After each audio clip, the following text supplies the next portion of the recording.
Ya teman, balik di sama saya dan di sini saya merakit PC lagi. PC menggunakan Ryzen 5 5600G yang paling banyak orang mencarinya lah. Dan juga penampakannya seperti contoh yang ada di sini, berwarna hitam biru cian. Hampir sama seperti di video sebelum saya yang dimana kebanyakan juga merakit seperti ini. Hitam biru cian menggunakan tipe aquarium casingnya. Tapi kalau yang ada di sini, satu merakit PC di harga di bawah 5 juta atau lebih tepatnya di 4,9 jutaan lah. Yang dimana ya hampir sih di 5 juta dengan part-part yang ada di sini, yang dimana part-part biasa dan juga yang rekomend untuk upgradable ke depannya. Dan apakah bagus atau tidak performanya, lihat saja nanti di akhir video untuk yang itu. Dan seperti biasa, sebelum saya jelaskan apa saja spek yang ada di sini dan juga mereviewnya, jangan lupa klik subscribe di pojok kanan bawah tuh ya, tinggal diklik seperti itu. Lanjut untuk yang pertama di sini, saya menggunakan Ryzen 5 5600G yang tray 6 core 12 thread, udah lebih dari cukup dan juga di harga 1.790.000. Emang perlu agak mahal ya untuk saat ini, karena stoknya baru sedikit stok di awal lah, berbeda seperti stok di akhir biasanya tersebut bisa tembus di 1,6an. Jadi ya gitu sih, tergantung musimannya ada banyak stoknya atau tidak untuk Ryzen 5 5600G, tapi masih nggak masalah.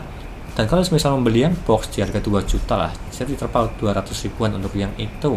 Bebas untuk kalian bisa pilih tray atau yang box, tapi lebih disarankan membeli yang tray aja supaya lebih murah.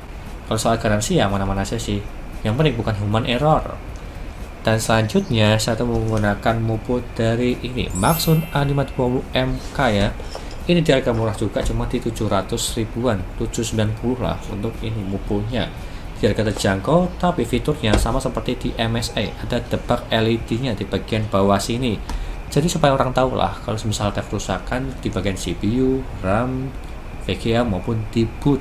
Jadinya kelihatan. Kalau sebagai orang pemula, ini worth it sih dari segi fiturnya. Dan juga penampakannya di bagian dalam sini berwarna hitam aja sih untuk brand dari Maxon di harga terjangkau.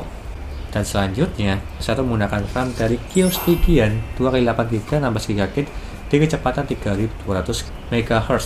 Dan juga ini di harga 470.000. Ya terbilang murah lah untuk saat ini. Harga di bawah 500.000 dan juga harga RAM pada turun-turunnya. Serta penampakannya di bagian dalam sini berwarna hitam supaya lebih menyerupai lah dari segi temanya hitam biru cian. Ini pun juga udah cukup bagus, garansi dari Kio Indonesia.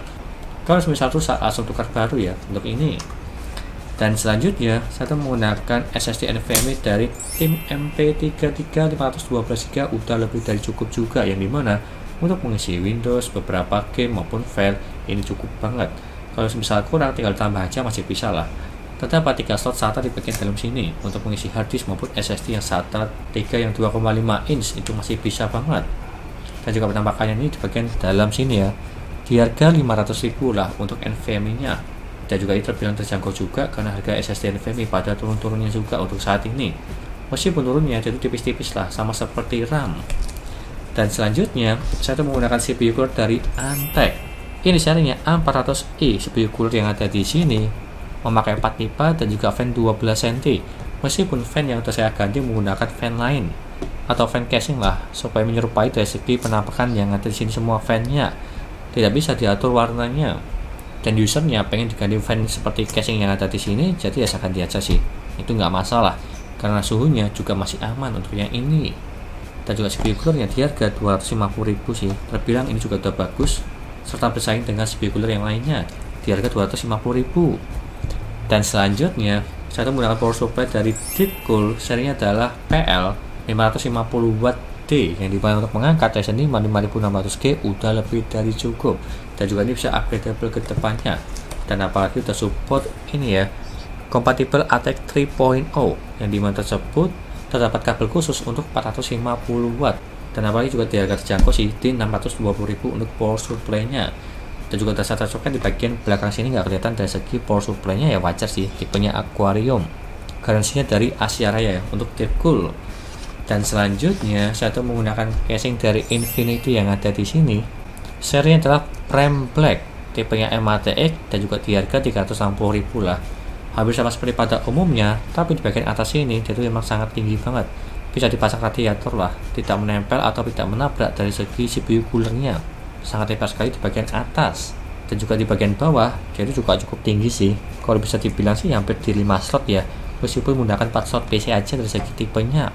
Ininya seperti itu. Dan yang terakhir satu menambahkan fan ada 5 fan dari RX7 ini ya, fan Qian di bagian belakang 1, samping 2, atas 2, dan totalnya di 180.000 untuk fan yang ada di sini. Dan juga sangat cakep sekali sih penampakannya, berwarna fan biru Qian, atau bisa dibilang satu tema lah, hitam biru Qian yang ada di sini. Kurang lebihnya seperti itu untuk part yang ada di sini. Sudah saya sebutkan satu persatu apakah rekomen atau tidak. Paket PC di harga di bawah 5 juta atau dibulatkan ya di 5 juta sih, tapi di 4,9 lah untuk part yang ada di sini. Semua bisa upgradable ke depannya juga karena power supply yang menggunakan 550 watt 80 plus bronze. Lanjut ke pengujian gaming dan juga yang lainnya. Yo.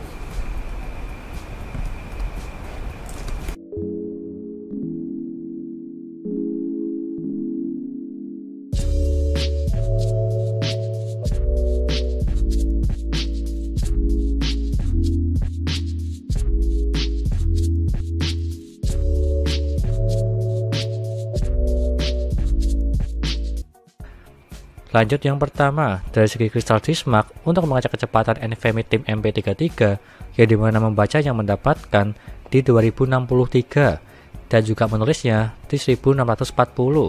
Dan kalau kita bandingkan yang ada di website yaitu up-to-nya 1800 per 1500. Dan kalau kita bandingkan dia itu melebihi semua, bisa dibilang ini bagus. Meskipun perbedaannya cuma dikit, nggak masalah untuk yang itu.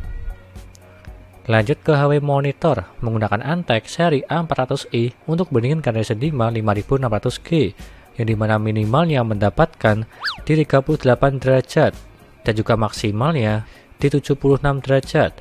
Terbilang ini dingin semua, yang dimana minimalnya cuma diem aja di teks tapi tak ngapa-ngapain. Yang untuk paling bawah 38 derajat dan juga maksimalnya saya tes di Cinebench yang untuk paling tinggi masih di bawah 80 derajat. Terbilang ini dingin. Dan apalagi fan-nya, saya ganti menggunakan fan casing tetap dingin lah untuk yang ini. Lanjut ke gaming. Yang pertama Valorant. Settingan 1080p dan juga settingan high mendapatkan di 193 fps. Terbilang ini lancar jaya. Yang dimana di settingan rata kanan mendapatkan hampir di 200 fps. Gamenya ringan sih, jadi wajar lah untuk yang ini. Lanjut ke Tom Clancy Rainbow Six Siege. Settingan 1080p dan juga settingan medium, dia tuh mendapatkan di 61 fps. Terbilang ini juga lancar. Settingan menengah mendapatkan di atas 60 fps. Kalau semisal pengen lebih fps nya bisa disetting ke low aja lah, bisa mendapatkan di 70 sampai di 80 fps. Lanjut ke Assetto Corsa, settingan 1080p dan juga settingan low mendapatkan di 61 fps. Ini pun juga udah bagus. Settingan rata kiri masih mendapatkan di atas 60 fps di gamenya Assetto Corsa.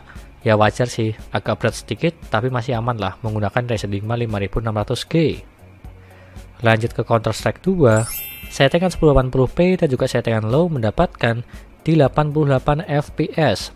Ini pun juga masih aman. Settingan rata kiri masih mendapatkan di atas 60 fps di gamenya CS2.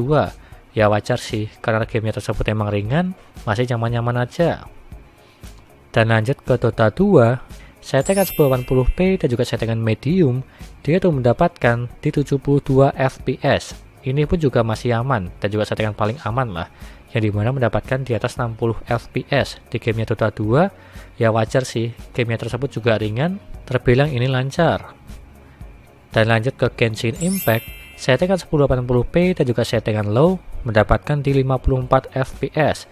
Ini pun juga masih aman, masih mendapatkan hampir di 60 fps di settingan rata kiri. Jadi kalau misal main game masih nyaman lah untuk yang ini di gamenya Genshin Impact, yang dimana grafiknya masih bagus, masih settingan 1080p. Dan lanjut ke dayanya. Untuk yang ada di sini minimal mendapatkan di 46 watt. Dalam posisi tidak ngapa-ngapain di desktop diem aja, yang untuk paling bawah di bawah 50 watt, ini pun terbilang irit. Dan apalagi maksimal yang mendapatkan di 97 watt.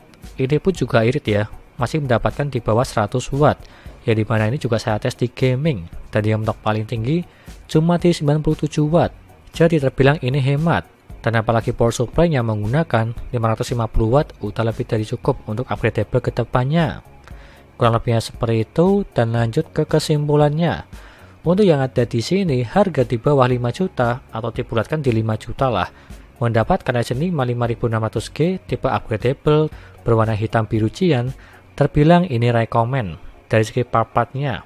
Dan paling banyak orang merakit inilah. Di harga terjangkau untuk gaming ringan dan apalagi hemat daya juga. Dan sangat cocok sekali untuk warnet maupun di perkantoran. Dengan tampilan keren tapi speknya lumayan. Kurang lebihnya seperti itu. Dan semua listnya ada di sini. Dan juga semua linknya ada di deskripsi. Silahkan beli aja jika lo berminat untuk part yang ada di sini semua. Menggunakan Ryzen 5 5600G tipe upgradable bertemakan hitam biru cyan. Sekian dari saya, jangan lupa like dan subscribe, dan nantikan video lainnya mengenai rakit PC Intel maupun AMD gaming maupun editing, dan juga jangan lupa share ke teman-teman kalian yang mau rakit PC tinggal DM aja. Terima kasih sudah nonton.